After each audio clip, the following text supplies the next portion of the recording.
الحمد لله رب العالمين وبه نستعين على أمور الدنيا والدين والصلاة والسلام على أشرف الأنبياء والمرسلين وعلى آله وصحبه أجمعين. أشهد أن لا إله إلا الله وحده لا شريك له وأشهد أن محمدا عبده ورسوله أما بعد. Hadirin mukminin, tuan-tuan muslimin muslimat yang dirahmati oleh Allah Subhanahu wa taala, syukur alhamdulillah dengan izin dan pertolongan kehendak daripada Allah Subhanahu wa taala, kita berpeluang sekali lagi meneruskan pembacaan kitab kita berhubung dengan alam barzakh. Dan pada pagi ini kita sampai kepada muka surat 123 di bawah tajuk tanda-tanda husnul khatimah yang disebut oleh para ulama berdasarkan kepada dalil-dalil yang ada daripada hadis-hadis Nabi sallallahu alaihi wasallam. Seseorang yang mempunyai tanda-tanda ini, besar kemungkinan Allah Subhanahu wa taala menginginkan dan mengkehendaki kebaikan kepada mereka. Hadirin mukminin, tuan-tuan muslimin dan muslimat yang dirahmati oleh Allah Subhanahu wa taala, di antara tanda yang pertama, apabila kita melihat atau kita menyaksikan ada di kalangan ahli saudara kita, keluarga kita, rakan-rakan kita yang sempat ada beberapa tanda ini, mudah-mudahan kita mendoakan kepada Allah agar Allah Subhanahu wa taala merahmati dan memasukkan mereka ke dalam syurga. Tanda yang pertama, mengucapkan atau menyebut kalimah syahadah menjelang saat kematian. Ini berdasarkan hadis yang diriwayatkan oleh Abu Dawud, man kana akhiru kalamihi la ilaha illallah dakhala al-jannah. Sesiapa yang akhir perkataannya adalah dengan dia menyebut la ilaha illallah, maka dia akan masuk ke dalam syurga. Jadi tuan-tuan, tanda yang pertama yang kita boleh nampak, dengar dan lihat, menyaksikannya ialah perkataan yang terakhir yang disebut oleh si mati. Itu menentukan kedudukan dia. Dalam banyak hadis-hadis Nabi sallallahu alaihi wasallam tentang kelebihan kalimah la ilaha illallah. Jadi sebab itu tuan-tuan, disunatkan, para ulama menyatakan disunatkan kita mengajar, seperti mana dalam hadis laqinu daripada perkataan talqin. Artinya talqin tu mengajar. Laqinu mautakum, ajarlah orang. Mautakum tu bukan orang yang dah mati. Kalau orang yang dah mati tak ada manfaat. Laqinu mautakum, ajarkan orang yang sedang nazak, yang sedang berada di ambang sakaratul maut, kematian. Maka waktu itu talqinkan dia. Jadi talqin ni ada atau tidak? Ada. talqin orang yang hendak meninggal dengan kalimah la ilaha illallah. Kemudian para ulama berbincang bagaimana nak diajar. Maksudnya diulang dan diulang sehingga dia sebut. Sebab orang yang nak mati ni dia akan sebut macam-macam. Banyak perkataan-perkataan yang merapu, merepek, meracau, kerana di dalam keadaan itu dia sedang berhadapan dengan satu perasaan yang bercampur baur.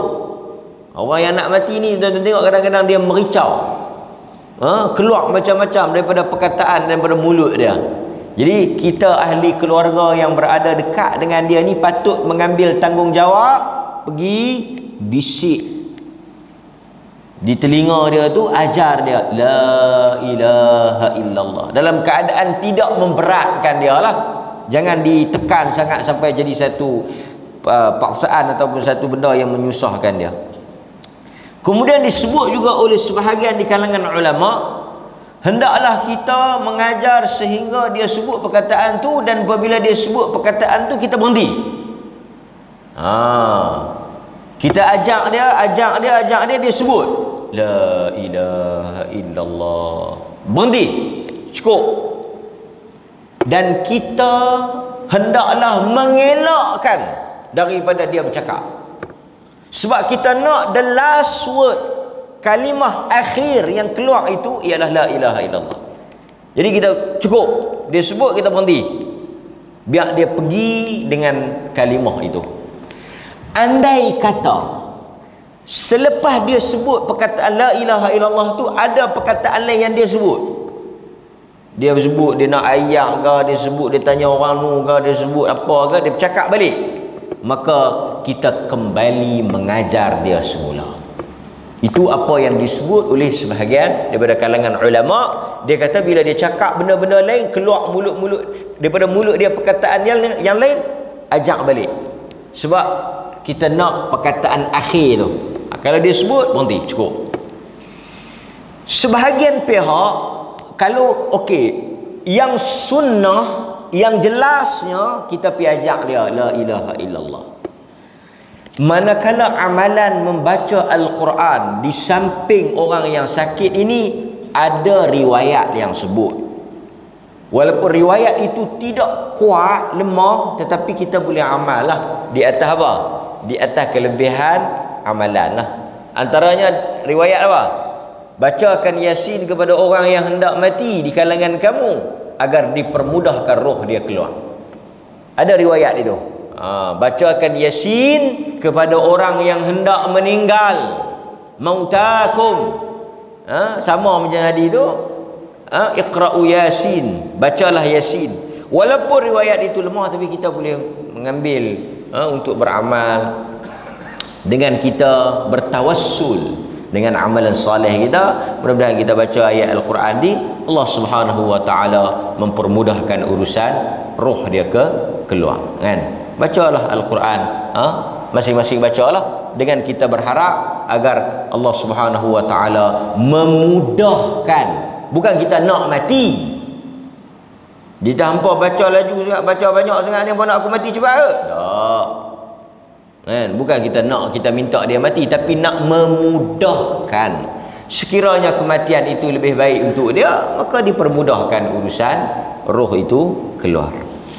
Tuan-tuan, roh orang yang nak mati ni, dia susah keluar tak susah keluar ni kita tak tahu lah, pasal benda gaib. Tetapi orang yang sebelum mati dia menempuh kepayahan, kesakitan, menanggung penderitaan. Kita tengok dia sakit teruk, dia penat, dia letih. Sebenarnya itu juga tanda husnul khatimah.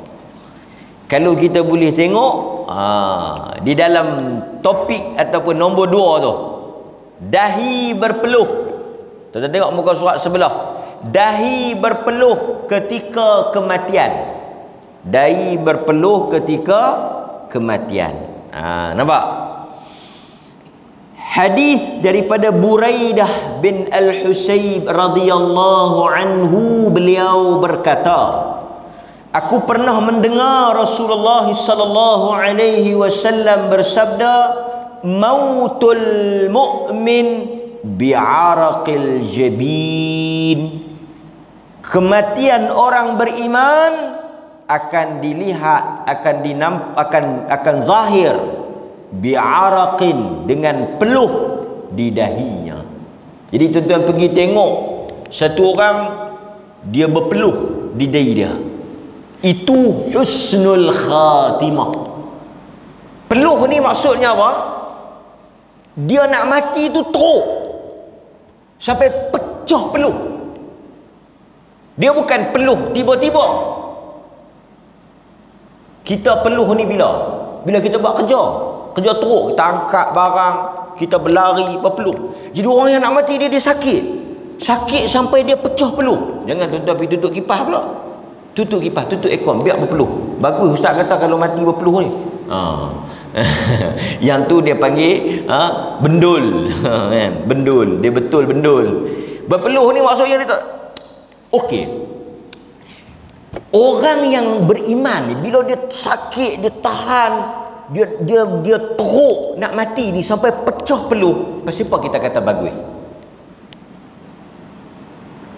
Bagus sebab kata para ulama, kalau kita tengok dia kata apa?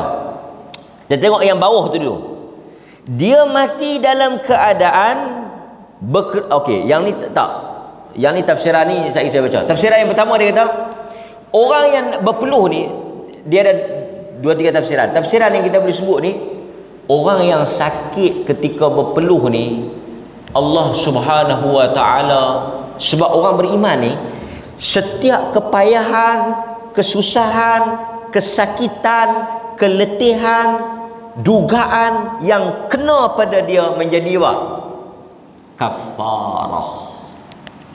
Jadi maksudnya satu orang yang menanggung sakit, yang menahan kesakitan sampai saat akhir, Allah nak bagi bersih betul-betul. Jadi bagus atau tidak? Hakikatnya bagus atau tidak? Bagus. Sebab itu datang seorang wanita kepada Nabi yang kena penyakit macam histeria. Apa Nabi tanya dia? Dia kata, ya Rasulullah, tolong doa bagi saya lega penyakit ni. Nabi kata, aku boleh doa bagi engkau lega, insya-Allah boleh lega. Atau aku bagi satu lagi pilihan. Satu, aku doa lega. Satu lagi, aku tak doa, tak lega, tapi engkau menerima penyakit ini, menanggung penderitaan ini, Allah ampun dosa-dosa engkau. Mana kau pilih? Nak suruh aku doa ke atau engkau nak tanggung sakit ni? Perempuan tu kata apa? Saya memilih untuk tanggung. Cuma saya minta satu ya, tolong doa bila penyakit ni serang saya tidak tersingkap, terselak aurat. Pasal bila penyakit tu dia jadi gila, dia tak sedar, aurat dia tersingkap, baju dia terbuka, dia minta doa yang tu. Doa yang nak lega tadi tak payah.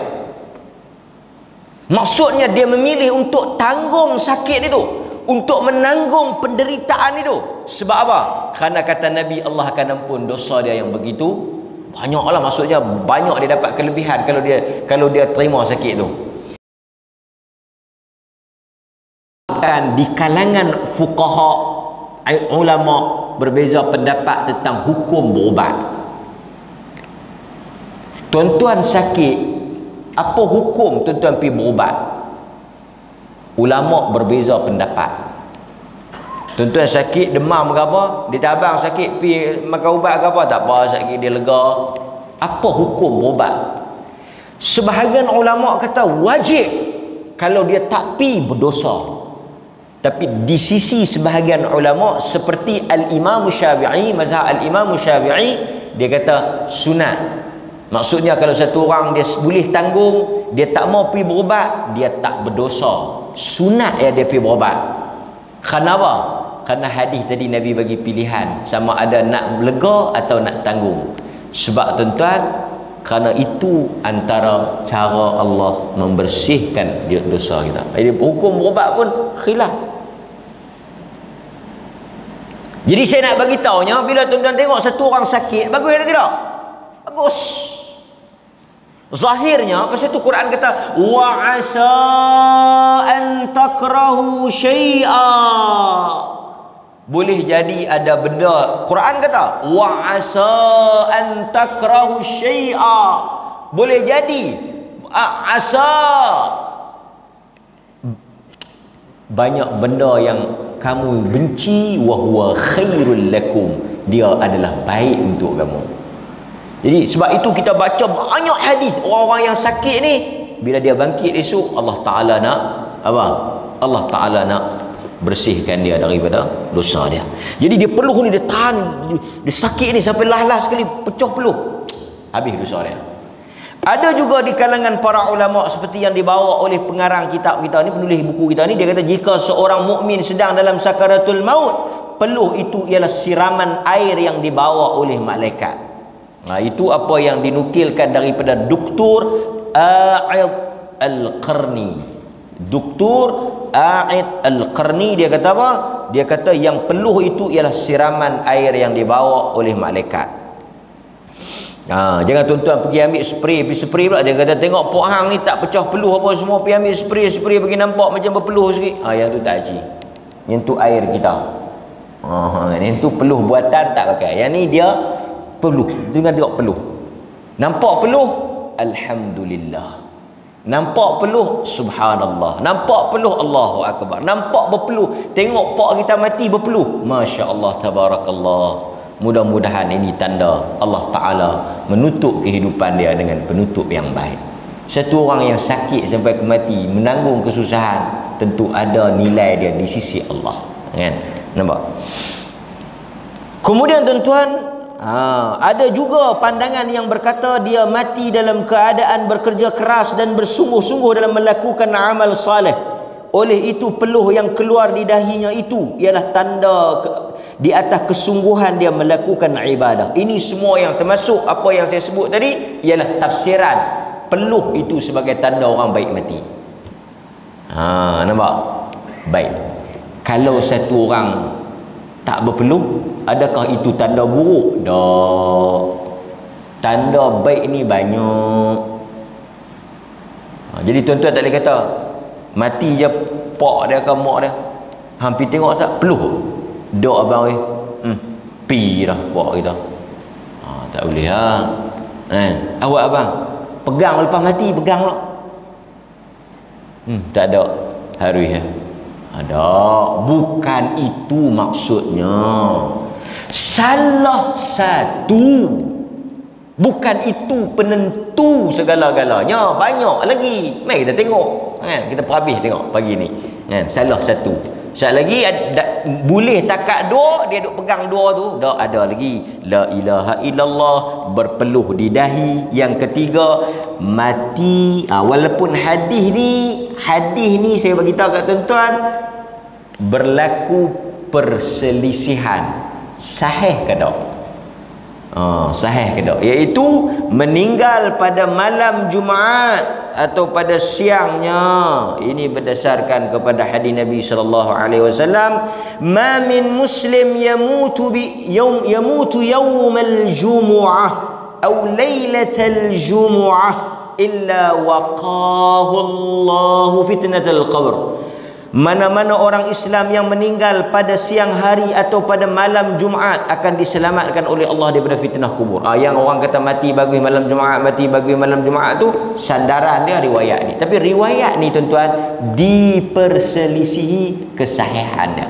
Sebab itu kalau tuan-tuan dengar ada orang kata mati malam Jumaat ke mati malam Khamis ke, sama ya. Kerana hadis ni tidak kuat. Tidak kuat. Tapi kalau tuan-tuan kata, ustaz ada tak riwayat yang sebut tentang mati malam Jumaat ni? Ada. Yang tak ada apa dia? Yang tak ada malam Jumaat ni, yang mereka duduk melawak di kedai kopi tu. Tok Imam tak balik awak malam Jumaat ni dia sembang apa lagi? Yang ni palsu, yang ni cakap-cakap orang Melayu boleh lah kan. Dulu ada iklan dalam TV, iklan dia panggil double meaning. Ni kadang-kadang orang kita ni dia nak cakap lain, dia nak maksud lain. Dia jual minyak wangi ke minyak apa tau, tapi dia buat iklan wanita dengan suami isteri lah. Malam Jumaat lah bang, kan. Orang kita ni dia cukup syok, melawak ni dia sonok kan. Itu tak ada. Siapa dapat anak malam Jumaat, sunat bersama isteri malam Jumaat, semua tu tak ada riwayat. Tapi mati malam Jumaat ada. Nampak? Jadi saya kata macam ni lah, kawan tu orang bagus. Macam kawan kita yang mati mari dulu ni, dia tu orang bagus, orang mengaji, sakit, Allah uji apa semua. Tengok-tengok dia mati hari Jumaat, kita boleh kata apa? Mudah-mudahan adalah kebaikan untuk dia. Pasal apa? Dia punya yang kita kenal tu bagus, rajin mengaji, rajin pergi masjid, mati pula hari Jumaat.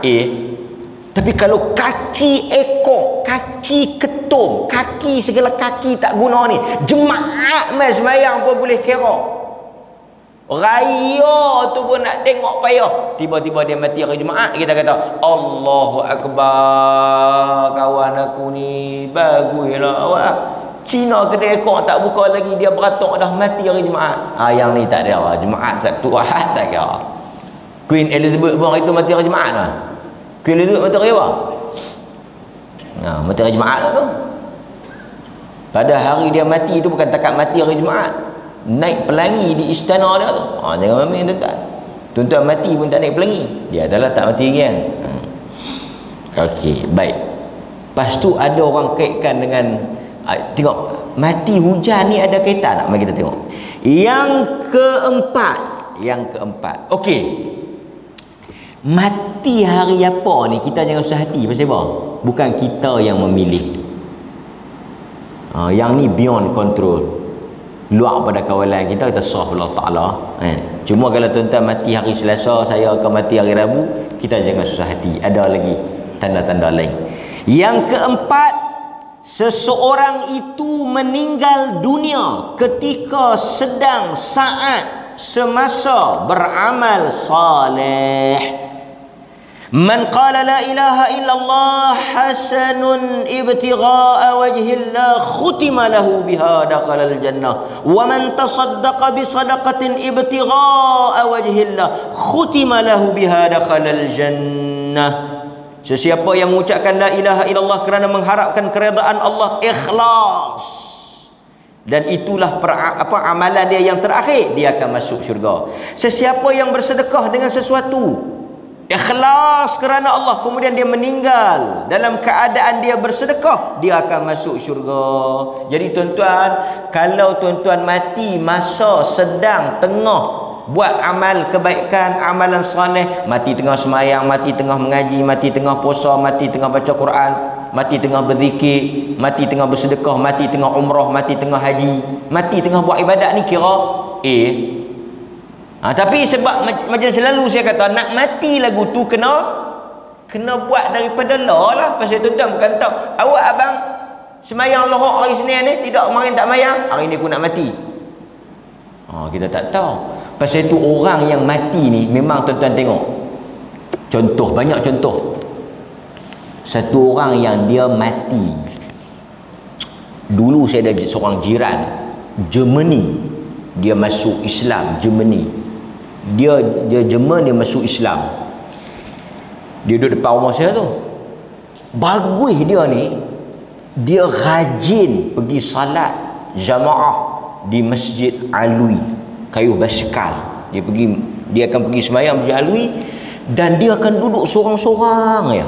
Duduk sorang-sorang, dia tak bercampur orang. Dia Kayu Basikal, dia pergi sembahyang. Germany, mu'alaf. Lepas tu dia tak suka sembang orang ni, pasal dia bagi tahulah, dia kata gosip banyak. Dia sembang orang ni, orang gosip. Mungkin dia tak suka orang putih, dia bukan tahu anian ni. Yang duk anian ni kita. Potong bawang banyak kan daripada kata tu. Daripada dia tak suka dia akan pergi sembahyang, dia akan duduk zikir. Orang mesti alu yang mayang lama-lama di situ, kalau tuan-tuan tanya mungkin depa akan teringat cerita Germany ni. Kemudian dia mati tu ketika dia nak mangkit semayang malam. Kalau tak silap dia semayang malam pagi, tahajud. Tahajud. Dia mangkit tu mati tahajud ketika dia nak mangkit. Bila kita tanya apa dia ni keluarga dia, memang dia rutin dia mangkit tahajud. Bukan hari nak mati baru mangkit. Kita ni tak pernah mangkit. Pagi tu pi mangkit, bini kita dah seram sejuk. Dia dah abang subuh pun 6.40, 6.45. Awak hari ni mangkit pukul 3. Aku nak mayang tahajud. Abang-abang nak pesan apa-apa. Awak selalu kalau orang mangkit tahajud ni tak lama orang mati. Tapi dia memang rutin, dia akan bangkit pukul, dia ada satu orang ni fix jadual dah, time ni dia akan bangkit mayang. Itu dia rutin harian dia. Pukul 3 dia bangkit mayang, pergi sekali dia pergi masjid, apa tu zikir-zikir sikit, dia balik kayu bersekar apa semua. Itu rutin dia. Kebarangkalian untuk dia mati pada ketika itu sangat besar. Uthman ibn Affan, Sayyidina Uthman ibn Affan radhiyallahu anhu, dia meninggal pada hari dia dibunuh oleh pemberontak ketika dia sedang membaca Al-Quran dan ketika dia sedang berpuasa. Dua kebaikan berada pada diri dia. Nampak? Itu perkara yang boleh kita ambil. Amir bin Thabit Az-Zubair sentiasa berdoa kepada Allah supaya beliau mati dalam keadaan baik. Kemudian ditanya mengapa dia sentiasa berdoa dengan doa yang demikian. Kata Amir bin Thabit ni, dia kata, aku berdoa kepada Allah supaya dia mematikan aku di dalam keadaan sujud. Nampak? Dia doa nak mati dalam keadaan sujud. Tidak lama kemudian pada satu hari, Amir mengerjakan salat maghrib dan Allah mencabut rohnya tak kala ketika dia sedang sujud pada rakaat yang terakhir. Nampak? Jadi banyak tak tuan-tuan dengar ada orang mati ketika salat? Ada. Dan dia memang orang yang rajin salat. Hadirin mukminin, kita ambil satu lagi. Tuan-tuan tengok, dia ada banyak ni, kita akan sambung nanti. Mati ketika berperang di jalan Allah. Yang ni mudah kita faham, iaitu seseorang yang mati ketika mempertahankan agama Allah Subhanahu wa taala. Ini juga antara orang yang dianggap sebagai menutup kehidupan dia dengan kebaikan. Nombor 6, last. Mati mempertahankan agama, diri dan harta. Mati mempertahankan agama, diri dan harta. Tengok hadis yang dibawa, diriwayatkan oleh Abu Daud. Sesiapa yang terbunuh kerana mempertahankan hartanya, dia mempertahankan rumah dia, harta dia daripada perampok. Dia perampok masuk, dia lawan apa semua, mati, maka dia dianggap syahid. Sesiapa yang terbunuh kerana mempertahankan keluarganya, macam tu kan, orang mari nak rogol ke, nak colek ke, dia lawan, dia mati. Mempertahankan keluarga dia, bukan dia lari tinggal. Dia lawan bertahan. Orang nak ragut ke apa, dia lawan, dia mati. Banyak kan tuan-tuan tengok, yang mempertahankan maruah anak dia, mempertahankan maruah keluarga dia, mempertahankan keselamatan keluarga dia sebagai seorang ayah, sebagai seorang bapa, sebagai seorang suami, dia mendapat kebaikan yang sangat besar, kan? Tuan-tuan hadirin mukminin, mati mempertahankan diri juga termasuk. Syahid ni, saya nak bagi clear sikit. Kita kena faham, syahid ni dia ada syahid dunia akhirat. Yang ni satu ya, orang yang pergi perang di jalan Allah. Yang kedua, syahid akhirat. Dia tak dapat syahid dunia, tapi dia dapat pahala akhirat. Di dunia dia bukan syahid, tapi di akhirat dia syahid. Dia dapat pahala. Orang yang macam mana? Orang yang mati selain daripada perang. Mati sakit taun, mati tenggelam, mati lemas, mati terbakar, mati dibunuh apa semua ni, dia panggil syahid akhirat. Maksud syahid akhirat ni apa? Masa dia mati tu, kita tak mandi, Okey, contoh orang beranak. Orang beranak. Nabi sebut, orang bersalin dia syahid. Mula tu Nabi tanya dekat sahabat, siapa orang mati syahid di kalangan umat aku? Dia kata orang yang pi perang Rasulullah. Nabi kata kalau hanya orang yang pi perang dapat syahid, sikitlah umat aku dapat syahid. Tak. Nabi kata syahid ni banyak. Orang yang mati lemas, mati taun, mati kanser paru-paru, mati wabak penyakit berjangkit, banyak.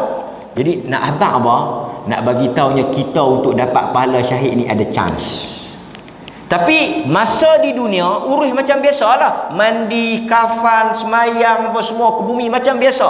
Cuma pahala yang dia dapat tu pahala syahid. Apa pahala syahid ni? Besar, diampunkan dosa dan sebagainya. Jadi mudah-mudahan tuan-tuan, nanti kita akan sambung dalam kuliah yang akan datang beberapa jenis-jenis tanda-tanda kematian yang baik, yang mana kemungkinan daripada kalangan ahli keluarga kita dan sanak saudara kita diberikan oleh Allah peluang ini, dan kita doalah Allahumma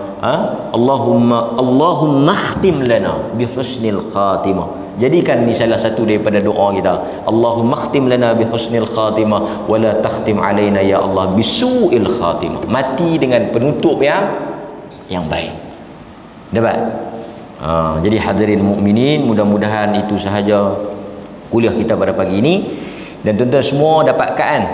Jadi saya jemputlah semua tuan-tuan pergi nanti untuk kenduri saya. Mudah-mudahan Allah Ta'ala merahmati dan memberkati. Terima kasih tuan-tuan yang sudi hadir dan mendengar kuliah subuh kita. Saya doakan agar tuan-tuan istiqamah, dan apabila tuan-tuan pergi menghadap Allah ataupun saya balik menghadap Allah Ta'ala, kita balik dalam keadaan Allah menerima kita sebagai orang yang istiqamah di atas titah perintah dia.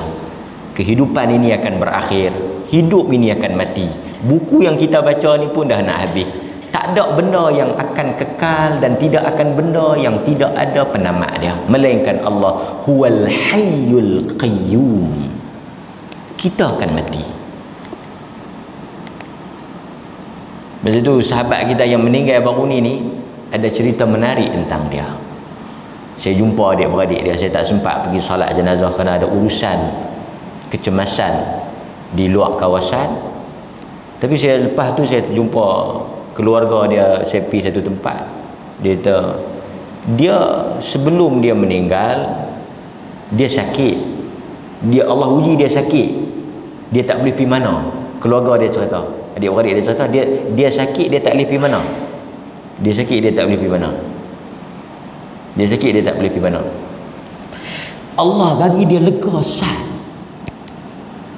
Kata keluarga dia, lepas dia lega sat itu yang dia pulun pergi kelas ustaz tu. Dan dia mari kepada saya pada satu malam, baru saya perasan dia. Satu malam lepas kuliah dia mai kat saya. Dia kata dia minta maaf sebab dalam seminggu dia terpaksa skip 2-3 kelas kerana dia nak pergi dialisis. Tuan-tuan boleh faham, dia main minta maaf pasal tak boleh main kelas, pasal nak terpaksa pergi dialisis. Dialisis ni 3 kali seminggu. Dia kata kadang-kadang dia akan miss subuh, dia akan miss maghrib, pasal dia tak, mungkin dia letih, dia tak larat, pasal dia kena pergi dialisis. Saya kata orang dialisis ni buka puasa, kalau terpaksa jamak semayang pun Tuhan tak marah, apatah lagi kelas ni. Tapi manusia, tuan-tuan nampak, bila Allah bagi dia sakit, dia tak boleh pergi mana, dia terlentang. Lepas tu Allah bagi sat, dia lega. Dia ambil peluang itu, dia ambil peluang lega tu, dia pergi sorang-sorang. Dia akan duduk dalam keadaan dia berjuang untuk dia sakit.